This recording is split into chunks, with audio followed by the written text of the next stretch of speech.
Zounds, gadzooks, and oddsbodikins. We're talking Rudolph's Shiny New Year. Hit it.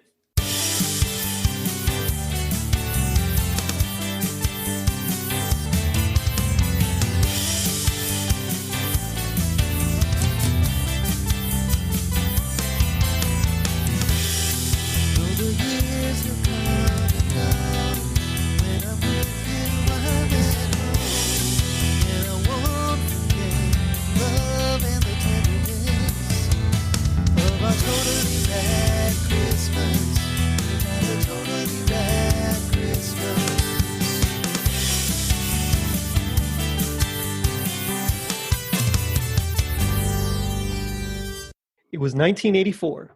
Apple's infamous 1984 ad was released. The beauty queen killer was captured and killed.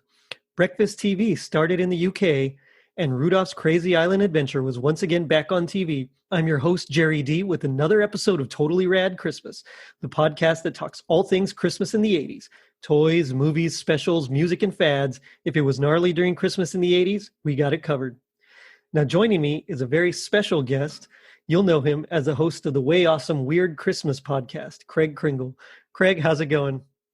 Going great. Great to be on here too. And I'm impressed that you found a way to get this thing that was made in the 70s into the 80s. So that was a nice move. I was wondering, how are we going to make this happen? But you got it already. So well done. Yeah, when you suggested this one, and I like to give a little bit of a transitional year leeway. Mm-hmm. So I go from 77 to 93. Yeah. But this is 76. Just the long decade. That's what they do, right? They call it the long decade. That's exactly right. This year feels like a long decade already, but yeah, so I thought, 76. Okay, so I thought, and I know I remembered seeing it, when it aired in the 80s, and so I looked it up, and sure enough, in 1984 on the Disney Channel, it was reintroduced, and because it originally aired on ABC. And it was just that 1 year, 76. So in 84, it was reintroduced on the Disney Channel, and it ran all that way until, I believe, 97. So awesome. It was there for the rest of the 80s. Awesome. And it kind of actually has a bit of an 80s vibe. I don't know why. Maybe we can figure that out by the end of this talk, but something about it feels 80s to me, even though I can't put my finger on it, though. The 80s were pretty wacky and zany, and this special itself is pretty wacky and zany. So I think... Yeah, and it's kind of bright colors. Like they go to all the different islands, and each one is kind of like a really bright color, is a little neon color. That's kind of not the actual, but it's like their characters. So like neon in your face. Maybe that's it. Maybe that could be.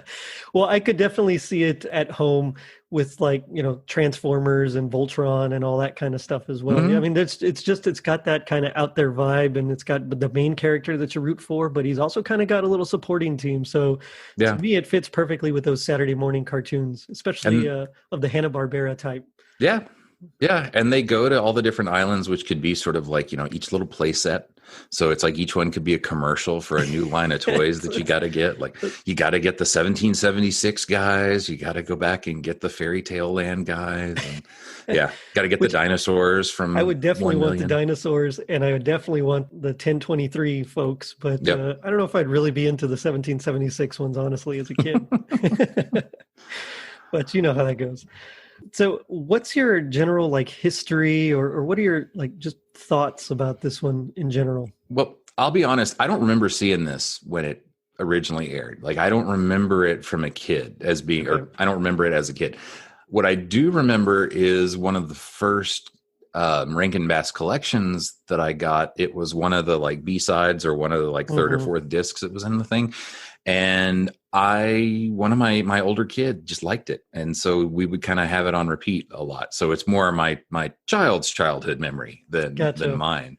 But he liked it, but it never made sense. Of all the, I love Rankin Bass because they're all fever dreams in one way or another. They're all just follow this all weird, surreal thing. But this one in particular, as I was watching it again for this, I realized even particular scenes, they don't really worry about things making sense, from sentence to sentence. It's just and then the wind stopped and he dropped and he landed in the new land. And you're like, okay, cool. I was even checking, was this based on some old storybook or something? Because I know Year Without a Santa Claus was based on a storybook. And I was like, well, did they get this? But nope, this one was Romeo Muller, who wrote a whole bunch of them. It was all him. Completely and, his imagination. Yep. Yeah, and it goes in. It's not just the overall plot, but even sometimes if you're looking at it, just like how do you get from scene to scene? It is just random jumps of illogic, and it's beautiful. It's funny. I have the making of Rudolph, the book that their official biographer Rick Goldschmidt came out with, and at the very end, it's got the first draft of the original script of Rudolph, and you can see where they've made notes. Like he's scratched out several lines and just added different things here and there. So I would be really interested to see what like an original version of this script looked like, and if it made more sense and they just cut things for time or not. Right. I was even wondering, like, did they just have a bunch of models from like a medieval and a fairy tale thing, and then they were going to do a July 4th thing, and they're like, you know what, we have all these things that we made for like a little pilot or something, and we got to get them into something and use it. So let's come up with some story and get you Rudolph in there again because he sells. Yep. And let's just cobble all this stuff together so that we can use it, because it is kind of like you get, like we were talking about, because the story, if you don't remember the story, Rudolph has to save the baby New Year. Yep. And to do that, he goes to the archipelago, awesome word, the archipelago of lost time, which is where every island is like its own year, where the old year goes to retire or whatever. But each one is its own theme. And so you've got like the July 4th land, you've got an old dinosaur land, which is the prehistoric thing. You've got fairy tale land, which that's another weird one to me, like thinking of things that don't make sense. It starts off and they're like the year 1023, which they always say is like 10 to 3. 10 like to instead 3, of, right. Which I remember having watched this forever with my kid and never really watching it, like just listening to it. Yeah. And then being like, oh, 10 to 3. No, that's 1023, but they always call it like a time joke. I don't know. That's what counts as an inner joke or something. They try to cram like as much time humor as they can in here. Right. Yeah, all the puns and all sorts of things like that. Yeah. Right. And so that's one where they're saying, okay, now this is a history thing where the year 1023 is all the medieval stuff, but it's not medieval. It's fairy tales. And it's not even like old fairy tales. Like there's the Three Little Pigs, which is like building your house out of like, wood and straw and definitely a kind of, early American vibe or something. There's Little Miss Muffet. So I think Cinderella that one doesn't makes make a cameo. Cinderella's there. Yep. Now she would fit in the sort of medieval thing. Like she could handle that. But there's the Three Bears who maybe, but who else do they show? There's the Seven Dwarves. I guess Snow White and the Seven Dwarves. Yeah, they never actually show them though. That one's very economical because they're only looking through the window. Let's see. You hear. I think we got them all actually. Was that it? Three Little Red Riding Hood. There we go. Oh, that's right, Little Red Riding Hood. So yeah, so they say it's fairy tale land, but yeah, that one goes in different directions. That's where I mean how it's kind of surreal. Like even their own little rules for this world, they don't necessarily have to follow. No, they don't jive because then you go to 1776 and it's like completely or not completely, but it's very historical. And so it's just yeah, you're right. It just doesn't quite make sense with this fairy tale land that they create.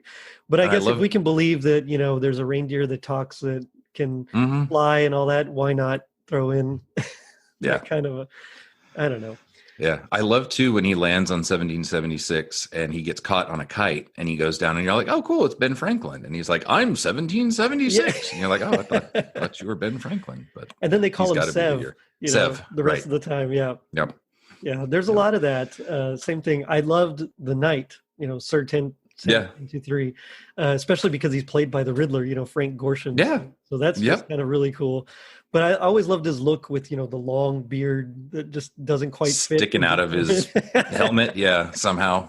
Yeah. Yeah. Yep. To me, that was always really neat. But then again, you go to the 1 million BC and he's there with dinosaurs. So, I mean, first of all, there weren't people that, so there's that little anachronism there. But yeah, I mean, it's one that you're right. It's completely bonkers. And but it's fun. Something about it is fun. Kind of fun. It's still fun. Yeah, it's fun in a surreal way, like definitely surreal. But yeah, the other and as far as breaking rules, the one other thing I remembered is part of the thing that gets the story going is Rudolph is riding on a boat to the archipelago, and then the evil bird who's trying to steal the baby the Eon the Terrible, Eon, yeah. Is going to come down and like get him on his boat or something. And it's like set up as this really dangerous moment where if he crashes the boat, then Rudolph's going to drown.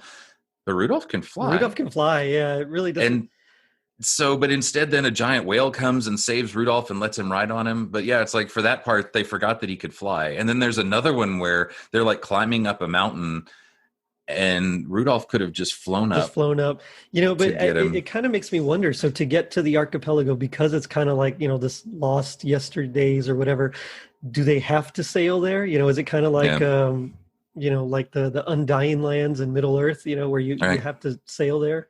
Right. I don't know. So, I think you're already thinking a few steps ahead of that they would, but. Yeah, I think we're already putting, we're definitely putting much more thought than they did into this. But yeah, I liked it. And a lot of the songs are catchy. I mean, I have to admit they're catchy in a way that all of Rankin Bass songs are. The ways that they shouldn't be. He did a good job with these. You're thinking these are songs that are just kind of cheese, and yet in the back of my head for like all day long I've been have a happy new year. So it's I'm screwed for the next week. Yeah. I'm sorry, man, but thanks for coming on anyway. Yeah, for me this is one that I remember seeing bits and pieces of it, but then I completely forgot about it, and so it wasn't until about 7 years ago or so that I same thing. I found it. It was one of those extra that they just kind of threw in on a Rankin Bass collection, and I put it in. And I remembered the dinosaurs, and I remembered the little baby with the hat on, but that was really all that I remembered from the whole special. And as I'm watching it, I remember thinking, this is odd, but I couldn't stop watching it. And so now, of course, we watch it every New Year. So New Year's Eve or like a couple of days. That's cool. My kids will watch it with me and they really enjoy it. So that's good. Yeah. And my kids don't watch it with me anymore. They were all for this stuff when they were little. Now when I put them on, because I still love all the Rankin Bass things, and they'll watch some of them. Like they like Year Without a Santa Claus and Santa's Coming to Town. But as soon as I get into any of the B-sides, they're like, no, we're gone. We're out. Like, can't handle Leprechaun's Christmas Gold again. We just can't do it, Dad. So same for this one, I think. I think out of all of them, that one is definitely one of the more rough specials, at least for me, the Leprechaun's Christmas Gold. I mean, the link to Christmas is very tenuous. Tenuous at best, yeah. So now I sit there and watch those, and they're like, "What does this have to do with anything?" And I'm like, "That's amazing. That's the best thing right there. Like, what does a harpy have to do with Christmas? Like, nothing. That's why it's so amazing. That's why it's awesome. Yeah, which kind of fits the ethos of your show, right? Yeah, yeah. So, but that's also when my family checks out, and they're like, "Yeah, we're off. I hear you." Do something. Not to derail this too much, but I know when I invited you on, you had suggested doing the Life and Adventures of Santa Claus, and at the time I'd already covered it, unfortunately. But where does that rank in your Rankin Bass? Oh, that's up there. I mean, honestly, I think Year Without a Santa Claus is still my favorite thing, but after that, it's Life and Adventures. Nice. And that one I do remember seeing kind of as a kid, because I can remember it came on one time when my family was getting ready to go do something, and it came on, and this was right around the time when I was starting to read Tolkien, very young, and all this kind of stuff. And so you hit all the weird fairies and it's a total sort of pagan version of the Santa Claus story. Really? And I really wanted to pay attention, but we had all this other stuff to do. And so I was like, having to go get clothes, and then I'd come back in and watch for a minute and just be totally fascinated. And then we had to go. And I don't remember exactly how old I was, but because it was like exactly the kind of thing that I wanted to watch. And because I also couldn't pay attention to it at the time, I actually went for a couple years feeling like I had dreamed it or imagined it, that there was this like weird fantasy pagan version of the Santa Claus story out there. But that was before, way before the internet. Before any of this was on. Like, it only came out on VHS like 15 years ago or something like that. Yeah. Even like like at the very end of the VHS period it came out. And so I had been convinced that I had dreamed it for a long time until it came on when I was a teenager. And I remember feeling like, yes, I'm vindicated, and there are other people out there in the world who like this as much as me. And that's when I realized I had no idea that was Frank Oz's story. Not Frank Oz. L. Frank sorry. Baum. L. Frank Baum, who wrote The Wizard of Oz, which is why my brain did Frank Oz. But yeah. So, and then I immediately went and got the book and loved the book and found out all about it. But no, so that one's still my favorite, both sentimentally, but also because it had that weird mystery around it forever of me not knowing if it was real or not. Yeah. That's another one that I remember seeing, like when I was young. I remember seeing the Santa when he was young, and he's kind of got that like brownish, tan beard. And then I didn't really remember anything else about it until I saw it again years later. And it's definitely, it's pagan, it's crazy, but I love it. I mean, it hits all those fantasy notes that I need. And because I'm a big Tolkien fan as well, and all that kind of, science fiction fantasy stuff. So I mean, that one's great. And of course, the production design is just amazing in that one as well. A little bit better than in this special that we're covering today. But there are little things some cool things that I enjoyed, like the design of Eon the Terrible. And I know he's supposed to be like a vulture, but every time I see him, I always think of one of those like a rock, ROC. Oh yeah. The mythical creature. Because he's got that giant bulbous beak, right, and with a little mole or something on the front of it. Like I think that's what it's supposed to be. I think, which is again weird logic. Like a beak shouldn't grow a mole, but nonetheless, there it is. It's Rankin Bass. Anything goes, man. I know. But yeah, you nutshelled it really well earlier. Essentially, Rudolph has to find the new baby New Year, or else the next year won't come. Right. And while he's doing that, the evil vulture tries to stop him, because this is like his very last moment of life. Right.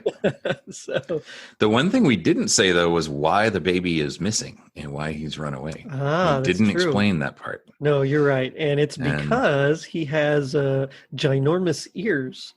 And so every time people see his ears, they just break out in laughter. And he gets very self-conscious for a baby, and he runs away. Yep. So that's one of those things where you wonder if they would make that would get made now. Like, because would that be taken too much as making fun of people with deformities or something like that? I don't know how it goes. I mean, they do tie it well to Rudolph in the end, right? Because that's how Rudolph finally convinces him. He's like, hey, people used to laugh at me and wouldn't let me play their reindeer games.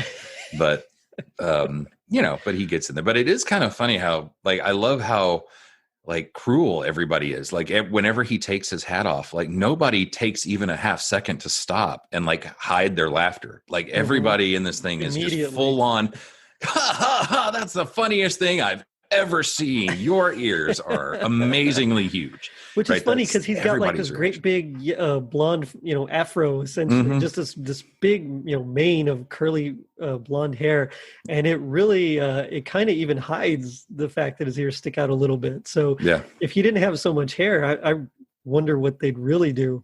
Yeah. But no, it struck me watching it this time, like how nobody was censoring their own reaction. Like there wasn't even nobody who sees it ever attempts to even hide it. Like even the nice, like mother bear of the three bears, like she's just pointing and laughing, like from the get go. That's everybody reacts that way. Yeah.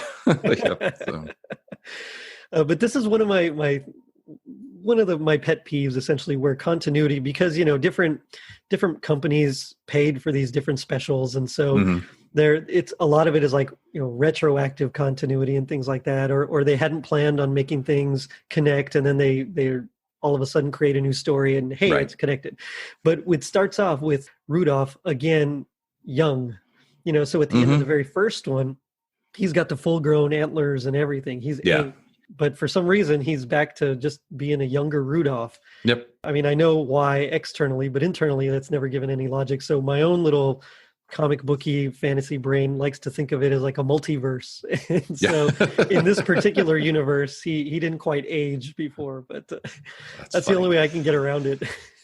Yeah. I remember the thing that bugged me about that too was not just the physical difference, but this is like the way they tell the story. This is like the night after he gets back from his first trip, right?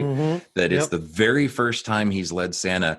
And now all of a sudden he's like the most competent creature in the world that we're now going to entrust saving time itself too, right? Right. It's like Santa sends him off to do this too, where you're like, well, wasn't he supposed to still be like young and nervous and scared? But I guess all he needed was Santa to believe in him, and off he goes on his own to face down a personification of endless time or something like that. And of man's fear of death. Exactly. That's what Eon the Terrible is. That's really what he is. This sort of empty ongoing time. Yeah. So, and Red Skelton is like the nice version of the friendly old death, because I love, he's all nice and kind and everything, but he's carrying a scythe the whole time. Mm-hmm. Like he's got the figure of death, and he's carrying his scythe the whole time. He's talking about all this sweet little stuff. So. Yeah. And I guess when he retires, he takes all the people from that year that have passed, or I mean, I don't know how that works. I don't know. And they go off to live in the island of 1976 or whatever it was. Yeah. Yeah, exactly. Which is also strange. But I think the reason Rudolph was chosen was because it was still very foggy from that night. And so he was the only one that could actually travel and kind of see what was going on. Gotcha. I mean, that's what I'm thinking. I don't know what else it could be. But yeah, so Santa Claus, he gets a letter from Father Time saying that the new baby happy, baby New Year is missing. And so Santa sends Rudolph on this quest to go, retrieve him. Mm-hmm. And I really like it because on the way he meets like all of Father Time's henchmen, I suppose, or minions. I don't know what you want to call them. But I mean, you get like General Ticker, who's like a clock, but it's kind of military-esque. And the Great Quarter Past Five, who's this camel.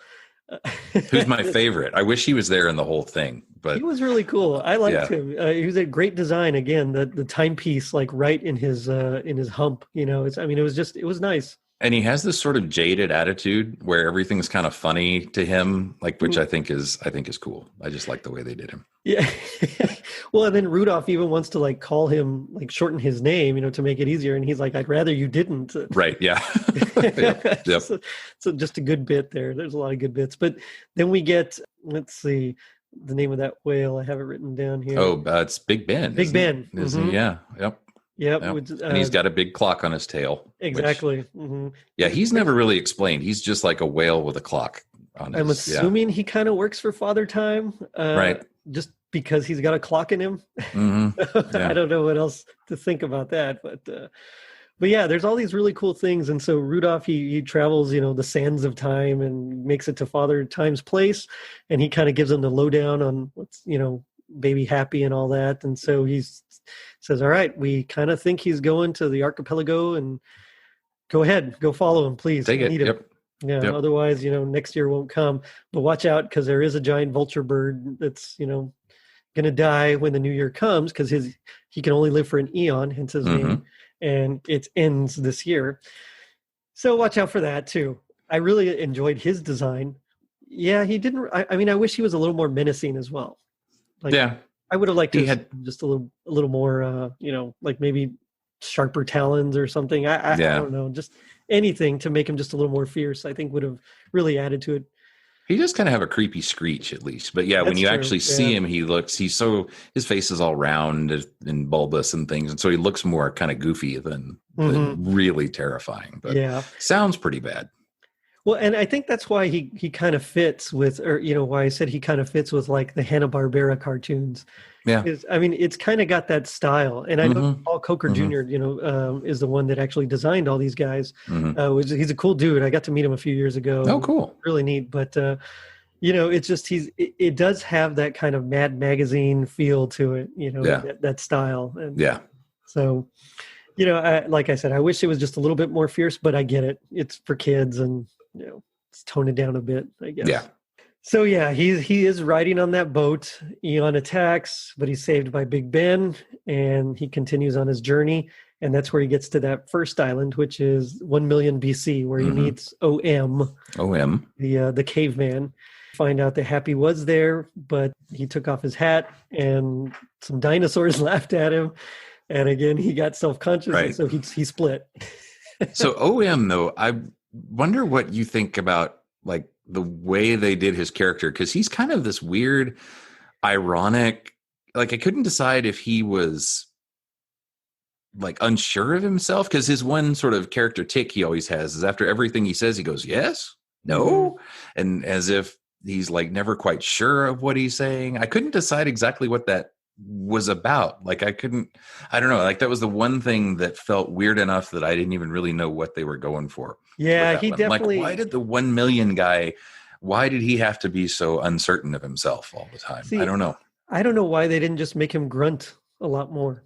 Yeah. I mean, you think caveman, you think like, grunts and growls and, just basic vocalizations. And I think that would have gotten the job, but they kind of, I mean, he's weird. He's really quirky, and it doesn't quite fit with the caveman vibe. And I don't know if they were going for that duality kind of a thing where he's a little more advanced for a caveman or what, but yeah. He does have what is my favorite song from the show though. It's Raining Sunshine. It's Raining Sunshine. That is my favorite one. Just because it's the whole point is that it's kind of, it doesn't make sense. I mean, it does make sense, but it's illogical and kind of like Lewis Carroll kind of way, but it fits really well for the show. And that's the one that, that and the Happy New Year that I'll have stuck in my head. Forever. And he was played by Maury Amsterdam. People will probably know from the Dick Van Dyke Show. Yep. I mean, at least that's how I know him, really. I don't really know him from anything else. But the one guy's voice, though, the voice actor that really gets me is Paul Frees, just because he was in so many of their things. And especially because I watched the video version of their version of The Hobbit so many times, and he does a bunch of the iconic voices in there. And so anytime I hear Burgermeister Meisterburger, who he does, or these guys that he doesn't hear, because he does quite a few of them in this one. I think. He's even Santa in he's Santa in this one as well. Yeah. But in the Frosty special, he's Santa. In Here Comes Peter Cottontail, he's Santa. Yeah. In what's that other one? The First Easter Rabbit, he's Santa. And I think there's even like one more, but I mean, so he does that. Although I think he's mostly known, at least for Rankin Bass, as villains. Yeah, like Kubla Kraus and Jack Frost and things like that. Yep. But I mean, his voice is so iconic, and I'm glad you brought up The Hobbit, because there are a couple of things here and there that reminded me of The Hobbit, but mostly that style, that design that they use in The Hobbit. When I think of Rankin Bass 2D, the traditional cell animation, I think of that particular style. Yeah. And you can see bits of it in 'Twas the Night Before Christmas, and even in the animated parts towards the end of this special. Yeah. Which is another weird thing where they decided to do a cartoon version of the Rudolph story rather than show their own Rudolph story. But whatever. I guess. Well, yeah, and again, I think that might have to do with rights. But honestly, it's strange because, I mean, why throw it in? I think the only reason was because they needed a famous song, and they didn't have a song to go with it. Yeah. So in what is it? Frosty's. Frosty's Winter Wonderland? There's Winter Wonderland is the one there, and I mean, all these ones are based off of songs, and I think in this one they just didn't have a song, like a famous song to be like the linchpin, so they're just saying, well, let's reuse Rudolph. Yeah. Yep. And it works. It's also another weird moment where Father Time. That's because the whole point of that is Rudolph is going to tell his story to the baby New Year, but then he says he's too modest to tell his own story. So the leaves and the snowflakes decide to tell Rudolph's story for him, and that gets us into the montage. And I thought that was very odd. It's a really weird moment right there too. But I love it. Yeah, I mean, there's a lot of things like that they don't make sense, but you're watching it and you just kind of go with it. And it's one of those where it's like a story that someone's telling you, and you just kind of nod your head and smile. Yeah, that's like the equivalent of it, I think. But yeah, so 1 million BC. The next island they go to is that 1023. Although we kind of off screen, you see that they've gone to 4000 BC, 1893, 1492, I think. 1965. Right. Which they said was too noisy, right? Is that what they say? Yeah. Yeah, I like that one. But I kind of really would have liked to have seen some of those, honestly. Yeah. 65. It would have been cool to see a 70s version of the 60s. Of the 60s, right? That would have been awesome. But yeah, exactly. Their vision of it. But I'm really interested in that 4000 BC. Like, would it have been like the Egyptians or? Yeah, is that the one where they say they were too obsessed with pyramids or I think something? so. Is that the Something one like they say? that. Yeah, Yeah. because it's like all these ones that they do in passing. It's all the reasons why they'd never seen Baby Happy. Yeah, and one of them's they're obsessed with the pyramids. 1492, they're too obsessed with discovering things. Discovery, yeah. Yeah. But that's when we get to Sir 1023 or Sir 1023, however you want to say it. And he's just really cool. But anytime the Riddler is your voice, I mean, I think there's something special there. I always loved Frank Gorshin. Of course, my first experience with him was the 1966 Batman, but my wife introduced me to That Darn Cat. I don't know if you remember that Disney one. And he's one of the villains in that. Oh, wow. Yeah, I didn't remember that. I hadn't even noticed. And he's playing, like a downright guy. He wants to kill this old lady and, things like that. And so, he's really cool. He's got some range. And so, even in this, you can kind of see he's got this, fair, happy. And he's this projecting voice. Oh, yeah. He elongates his syllables. And it's almost sing-songy, but also like he's trying to be as brave as he can. Something about his voice. There's definitely an affectation there. Oh, yeah. And I really dug it. Yeah, it fits the whole kind of idea of a knight as somebody who's playing out the role very carefully and everything's sort of ceremonial all the time. Yeah. And of course, OM for some reason decides to accompany Rudolph. So now there's, Rudolph, a caveman, talking about this knight. Yep. And so they go about it and they discover all these other fairy tales. I think even Humpty Dumpty comes out. Oh, that's right. I think we missed Humpty Dumpty when we were listing them. But yeah. And that's the reason he fell off the wall was because he was laughing at the baby's ears. At the baby. Yeah. Yep. That's a clever bit there. But while he's on that island, because it turns out Happy is on that island, he meets the three bears. And he kind of does the whole Goldilocks bit, but he befriends the baby bear. Yeah. And so then they play like Knights and Dragons, which I thought was kind of a cool thing. I believe it's also Red Skelton. It's Red Skelton doing the voice. Doing the baby voice. Yeah. And it's they play a Knights and Dragons where he has to slay the dragon. And then as part of his celebration, he's got to take off his helmet or his hat. And of course he doesn't want to. And I love how the little bear gets so obsessed with, you got to play by the rules. You're not doing it right. You got to play a game right. And the narration comes in and says, and the baby realized that, yes, if he was going to play a game, he needed to follow the rules. And so he's like working on this internal shame or whatever that's got to make him do this thing. Yeah, it's another weird moment that kind of comes out of nowhere because the narrator doesn't really, he talks a lot, but you never get this sort of like reasoning for why baby is doing stuff, and then all of a sudden here he is doing this, and sure enough pops off his hat and everybody laughs at him, and so he runs away. But it is weird because it's Father Time doing the narration. So it's just strange to have him saying things here and there, and then everybody acting it out, but I don't know what it is. It's just the logic's really weird because he starts off telling the story of what's going to happen, but then he's also in the story still telling you what's happening in that moment. So now he's not in the future looking back at the past. Now he's in the present telling this.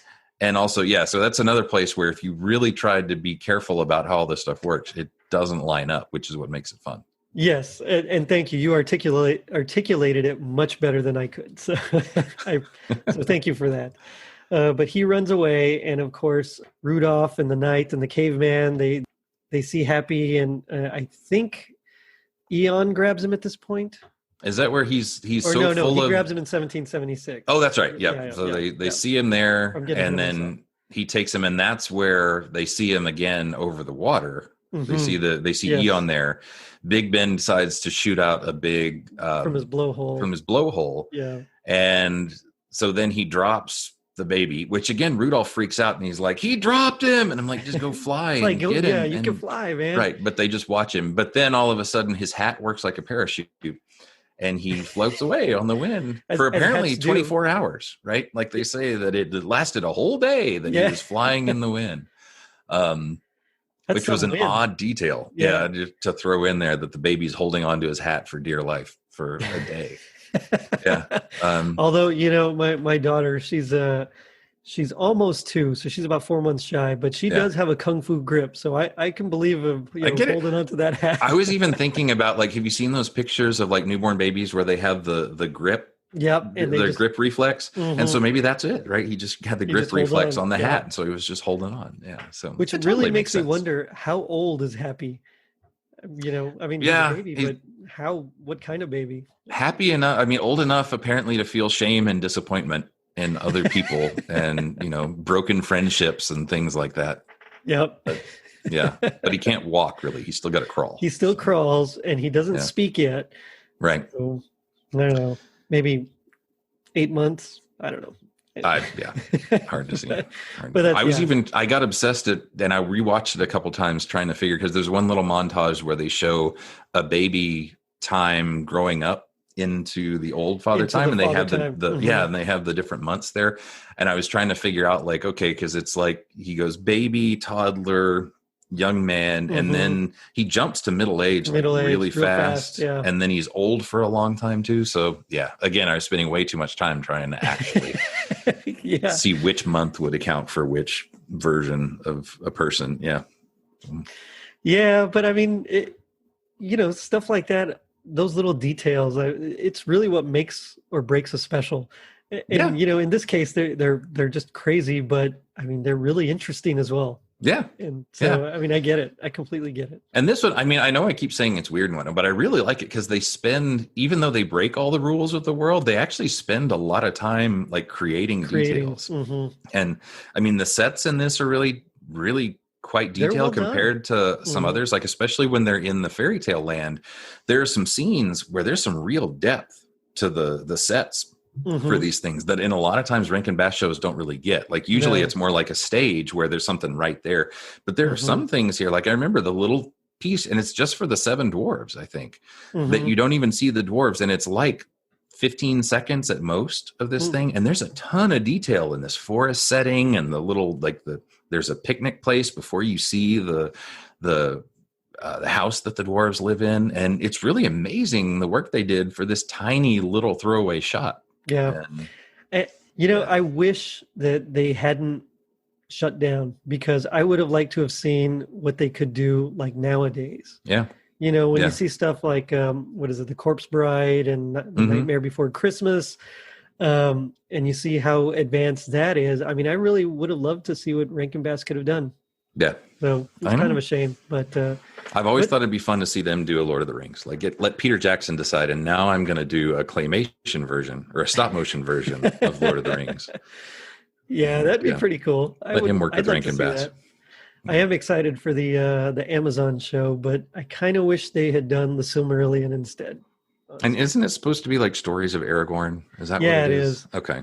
Which is why I mean, I would have rather have seen, the founding of Arda or something like that, but oh well, it is what it is. So.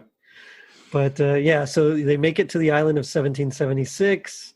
He meets the Ben Franklin stand-in, and he takes him to see the parade, because every day is the 4th of July on that island. And let's ignore everything else that happened in the year 1776. That is a good point. It's for the whole year, but it's just for the United States. Exactly. 1776. So here comes the 4th of July parade, and of course the flag comes by, so he has to take off his hat, and of course we get that whole bit again. But it's another one of those things that it's a crazy detail. And I don't know what made Romeo Muller like pick 1776, except maybe he thought, I need another way to get him to take off his hat. That could have been. What else can I do? Oh, wait, when I see a flag, perfect. I mean, I don't know, but why he chose 1776. But I mean, I think it works. And the dynamic between, Sev and OM and 1023 and Rudolph is kind of cool. They're a team, but they're also like so hodgepodge and mismatched and different, and I mean, it really works, at least for me. And I would have liked to have seen them come out like in other specials. Yeah, But have a whole other. Yeah, I guess that you're working on that kind of. Yeah, you're working on a crew of Avengers for Rankin Bass at that point. yeah, And exactly. Yeah. bring in Frosty, and then you got like, yeah, you have Rudolph and Frosty. So they have their own thing, right? Isn't it? They do, Isn't it yeah. Rudolph and Christmas in Rudolph and July. Frosty in July? Yeah, yep, Yeah, and yep. Santa as well. But yeah, I mean, I think it would have been cool if they had explored some of those a little bit more, or even like a spin-off show or something. Because they did a few shows with like the Daydreamer and Yeah. Willie McBean and things like that. So I think it would have been neat to just take these three disparate characters and put them all together. And Yeah. Even if you're going to do a holiday thing, like the islands already give you a way to kind of do a holiday deal. I mean, you could go back to the year zero and you could have Easter or whatever, or I guess a different Christmas or whatever, so it's, yeah. But, yeah. But anyway, so of course they get there too late. They see Happy being snatched up by Eon, and he takes him to the Island of No Name, which is like, I guess, his crib or something. Yeah. Nest. Yeah. And so they follow him there, and that's where they're trying to climb up, and we get that whole bit with an avalanche and right. And the other little detail there that I love is this is Eon's last day to live, right? Mm-hmm. Unless this works out, and he's taking a nap. Right. He's up there, he's sleeping in the day, and they're climbing up the mountain trying to be quiet. But it only hit me this time. I'm like, hey, he's taking a nap. He's about to die, but he's taking a nap. Well, he's got the baby. Well, so I guess he's got the baby. Yeah. So it could be. Still, it seems like if I was him, I'd want to wait until midnight just to be sure. But yeah. Although it does kind of beg the question, why didn't he just like kill the baby? I mean, if you're worried about this baby replacing Father Time and starting a new year, I mean, why not just get rid of him? But all he does say at one point, right? Like, you're going to be my slave forever, right? That's always the thing that gets the evil villain, right? Like they always want to have somebody to prove that they're in power, and that comes back to bite them so many times. Yeah. They just needed to be hugged more when they were little. But and then there's the weird detail there that they all became, again, in the way that the logic of the show always gets a little more complicated than you think it would need to be. The avalanche doesn't just roll him down the mountain and further away and wake Eon up where he could just fly away. Instead, it turns them all into snowballs because they get covered in snow. And therefore, the only way that they can get out of that is because Rudolph can make his nose glow and melt the snowball. Mm-hmm. So it's that extra detail. And it works perfectly for why Rudolph alone is the hero and whatnot. Of course. But I just love how it gets a little more complicated at every step. So it's funny because I sell Christmas lights for a living. Oh, cool. And it's pretty neat. It's all we do is LED, and so of course they don't get hot at all. So that means Rudolph's nose is definitely incandescent. One of those old-fashioned ones where you can like warm your hands around the bowl because it melts snow. But yeah, so Rudolph is able to get to Happy, and he kind of, as we mentioned earlier, he explains to him that, people, they laughed at me too, but I kind of turned that weakness into a strength, and it doesn't bother me anymore. And so he's like, go ahead, take off your, we're friends, take off your hat. And so he laughs. And of course, Happy right away starts to feel down. He's like, no, but that's just like, I'm just so full of happiness. It just wants to get out. Whatever, Rudolph, whatever, he's a baby. Yeah. He won't get it. It's fine. But that's the one thing I love, that it's like, no, the reason people are laughing is because you've shown them something wonderful, and they're so overwhelmed with joy that it has to be expressed. Like, now you're just lying to the kid. Yeah, exactly. Yeah. Like, I thought he was going in a different direction. Like, people laughed at me. Look at my nose, but you got to be strong, man. You got to get over it. But instead, no, it's like, imagine that they all really love you, and they really are just laughing with you. But you could say things like that to kids. They don't know any better. Right. So I guess that there's a little bit of realism there. Yeah. But that was the one moment where I was thinking that it kind of broke down the whole, like, if there was going to be a moral message of like, don't make fun of people, because the way he goes is totally not how you should deal with that. It's like, it's not about like, getting stronger or having some self-esteem or something. It's just, just believe that they really love you all the more because of it. So, exactly. Yeah. But it works. And of course, Eon wakes up, sees Happy, and, he starts laughing so much that, I mean, how can he possibly die when he's, You know, he's got all that warmth and fuzziness inside. So his heart, he couldn't turn to snow or ice or whatever because he's so warm. I mean, Yep. It's such a weird ending. I mean, there had to have been a different way, you know, like maybe give him like a grain of sand from like the hourglass or magic hourglass. I don't know. There's something, but it's such an odd thing. But at the same time, it's so like quintessentially Romeo Muller. You know, it matches with like all his other stuff. Mm-hmm. It's kind of a sentimental way to get to the exactly. Yeah, just kind of like how when Bumble doesn't really die because Bumbles bounce and now he's a good guy. Yeah, right? Exactly. Yep. It's the same kind of thing. And hey, we pull out all his teeth, so he's good now. He's right. He's not going to try to gum any elves to death. Right. But yeah, so Rudolph thinks he's cured forever, and then Big Ben.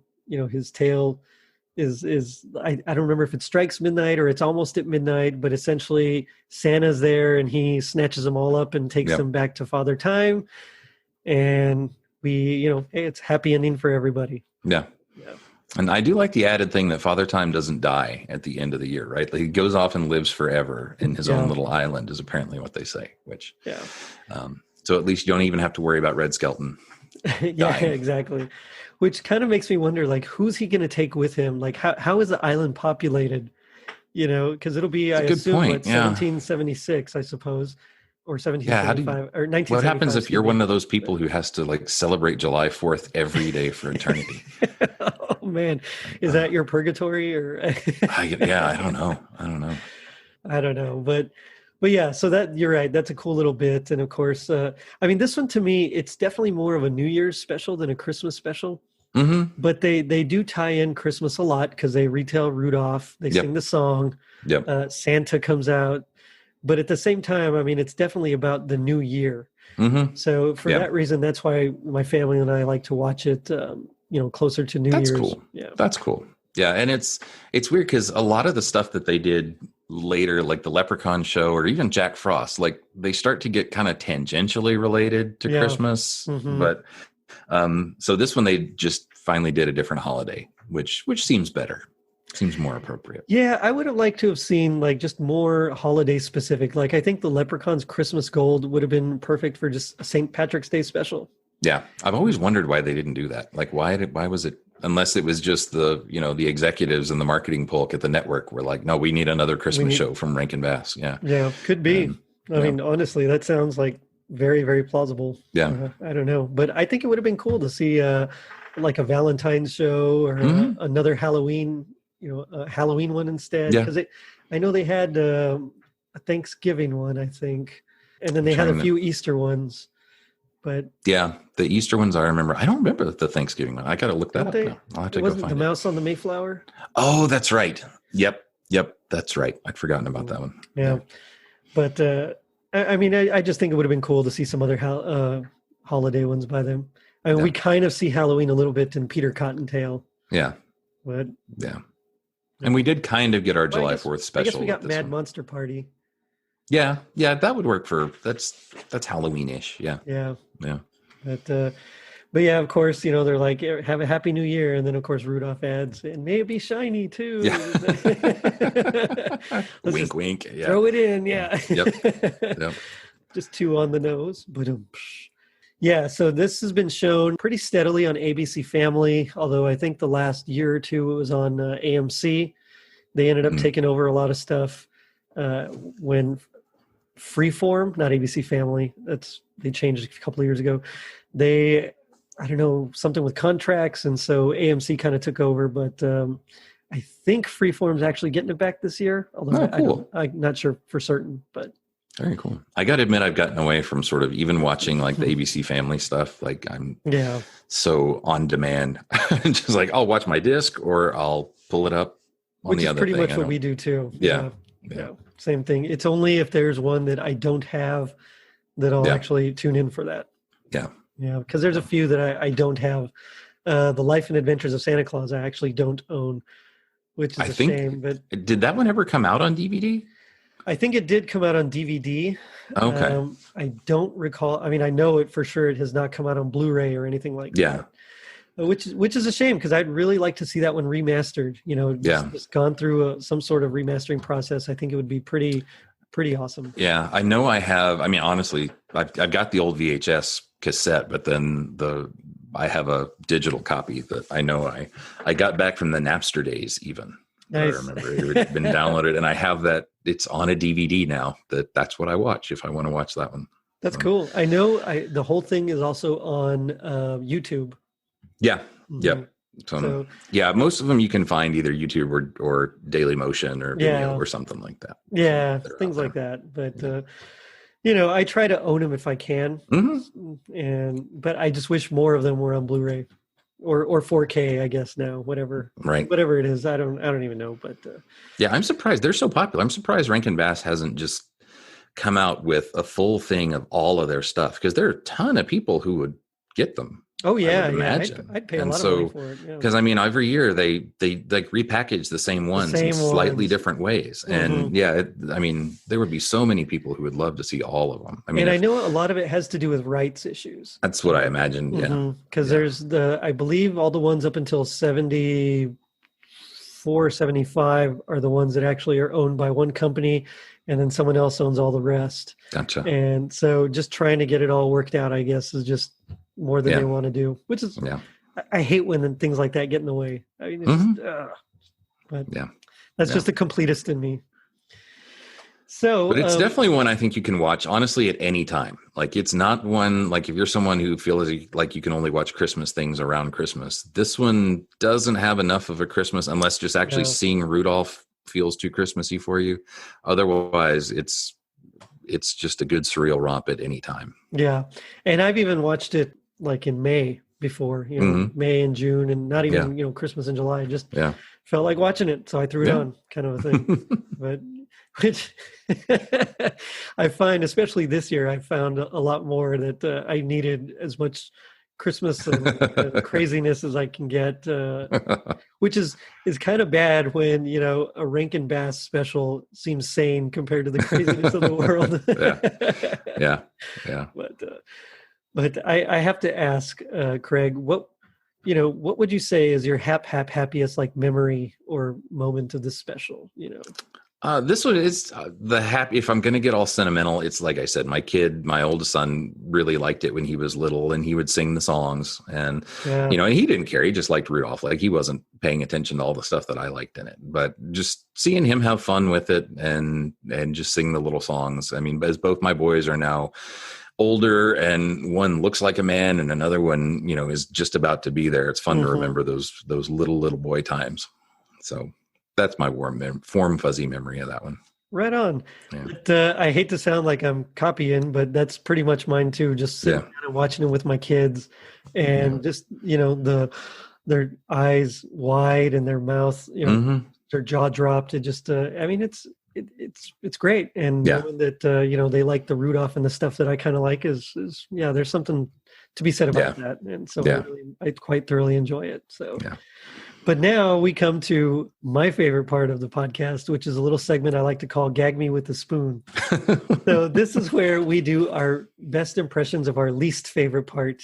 It can be anything from, a cringeworthy piece of dialogue or, maybe some bad production design, things like that. But as the guest, I'll let you go first, just kind of set up the scene, and then we'll throw it out to the listeners and they can vote.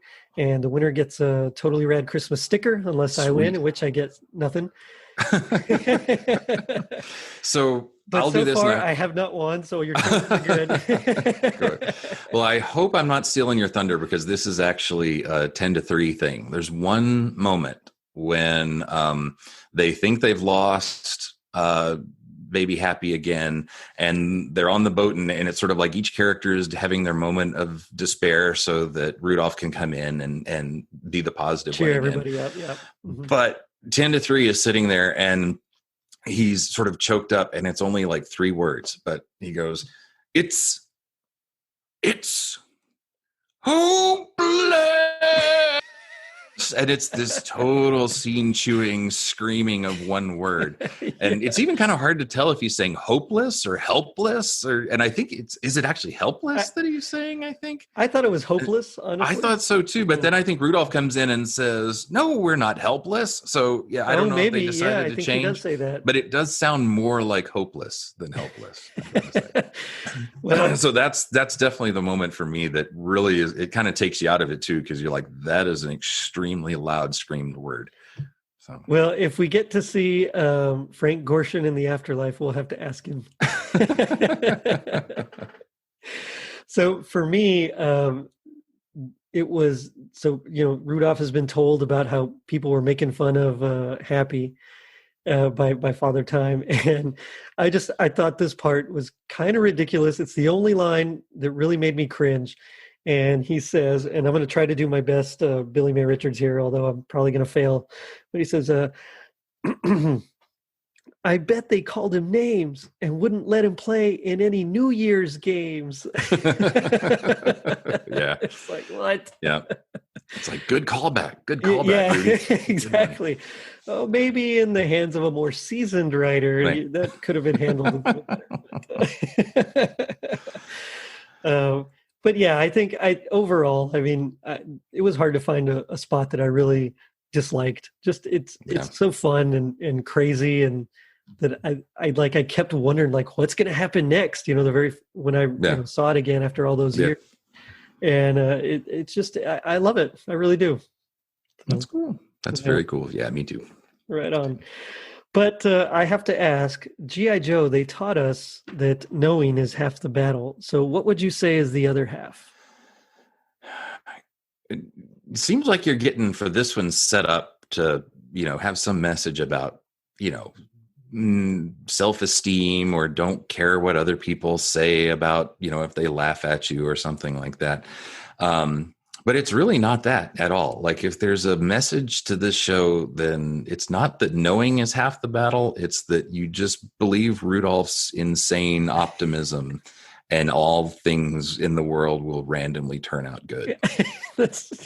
You know what? It's true, though. It's very true. Well, it's better than mine. Mine is, if knowing is half the battle, the other half is using a whale clock to navigate an archipelago is the best way to travel. Yeah. Works out to the same thing, I think. That's pretty much what I said. I think you're right. So, Craig, it's been so much fun talking with you and just, getting to experience your love for the special as well. But I got to ask, what do you want to plug? Well, the next season, I only do the podcast from about Thanksgiving to New Year's ish, every year. So I'm not a year round thing. So, props to you for being able to do this, even though it's 90 degrees outside. Yes. But yeah, so I've got a lot of fun stuff this year, a bunch of writers. I do, every year I have a bunch of listeners help me read and narrate, an old Victorian ghost story. And I have to pick that one. So that'll be one of my episodes. And then I'll be asking around for helpers again. And I also do a big short story contest, or a flash fiction contest, which this will be the third year I'm doing it. And you can enter if you want to, 350 words, anything about any winter holiday that's weird. And that can be scary, creepy weird, or funny weird, with actual cash prizes. All the details are up weirdchristmas.com. But we do a whole show. I publish all those on the site, I publish about 10 to 12 on the site, sort of the two winners and some honorable mentions. But I've had some really just great stuff the last couple of years, like more than I expected to get, more actual just numbers of entries, but also just way higher quality things than I ever thought I would get. That's actually the highlight every year. So I get to talk to people I like, some writers like Al Ridenour, whose book on Krampus is really cool. I got to chat with him. There's a new book coming out on the history of Santa. Tom German, who I'm talking to, and a couple other things. The couple other interviews that'll be fun. But that contest is really the big thing. So if you're interested in writing something, go check out weirdchristmas.com. And even if you're not, just look out for that episode. If you only listen to one of mine, that one is great because you will hear some wonderful, wonderful stuff. every year. And I got to say, I've read a couple of those COVID Christmas stories. Oh yeah, and those have been very entertaining. they're strange. Yeah, there's those have kind of gone into the dark already. So yeah, the pretty dark side of things. Yeah, so, but that's great. That's great. I'm glad you're having fun with those. That when I asked some of the people who did our stories before, if they wanted to just send me something about COVID and the holidays, and I threw it up there. So yeah, hopefully, I got a few more coming, and that'll be good. Cool. But, yeah. Otherwise, Thanksgiving is when it comes out. So. And on social media, where can they find you? Just search Weird Christmas on anything. It's okay. The other big thing I do is I share strange old Victorian cards all through the season, and I have thousands and thousands of them, and I try to find stranger and stranger ones every year, and I just have a constant feed of those. Well, now almost all year long, but definitely they speed up during the year. So Twitter, Tumblr, Instagram, Facebook, take your pick. Just search Weird Christmas and you'll find it. Very cool. And yeah, the ones that always get me are the frogs. I don't know what the deal is with frogs, but yeah, they're I don't know. And that's the weirdest one. The weirdest card that always gets shared the most is I just started calling it Frog Murder Christmas. And it's an image of one frog who just killed another frog who's lying bleeding on the ground, and he's running off with a bag of gold. And underneath it, it says, a very Merry Christmas. Those and it's a legit card, man. Yeah. Yeah, no, it's legit. That one always people get me and why did you Photoshop that? I'm like, it's a true, honest card. It's in collections. That's one because I collect the physical things too. If I could find that, I would pay any amount of money to have that actual card. I know some people who do have it, but I would love to do it. But it is absolutely real. That's crazy.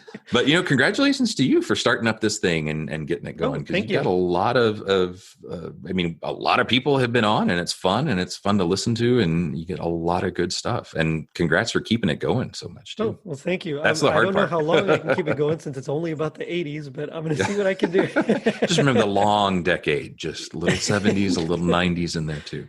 Yep, exactly. Where it was almost the 80s, or where, it's not quite 90s yet. But there's an episode of How I Met Your Mother where they talk about Robin Sparkles. I don't know if you ever watched that show. I've watched some of it, but I don't remember that one. Well, yeah. So Robin, turns out she was like an 80s pop star, but in the 90s in Canada. Yeah. And so she has this bit where she says the 80s didn't come to Canada till 1993. So. That's awesome. But on that note, again, Craig, thank you so much. I really enjoyed this, talking with you, but I'm going to end it by saying, if Santa can travel all over the world in one night, you ought to be able to check us out on our social media pages, Facebook, Twitter, and Instagram.